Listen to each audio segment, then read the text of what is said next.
Jay, ons is by die dam en die dam is baie leeg. Ek mag nie vloek op YouTube, so ek hou het skoon. In kort, dis ons by die dam en as jy mooi kyk, gaan jy sien, daar gaan jy nou kan sien, dat dit is baie leeg.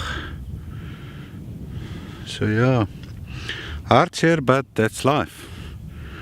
En het gereën vandag, toe dog ek, ons gaan nou 'n bietjie deure hierson na die dam toe, die Kouga dam.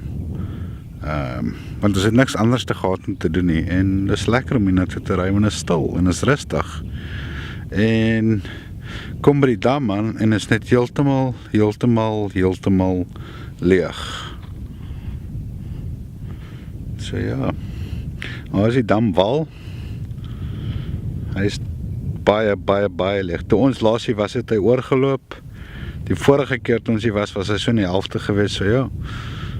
Ouens in PE, julle het 'n serieus probleem. Dit mag geen tyd, hier reenseisoen is naby, sal het weer reën. En so laaste kykie na die dam. Baie mooi. Wel, ons stop maar daar by die boom en ons gesels weer. Geniet dit. Bye.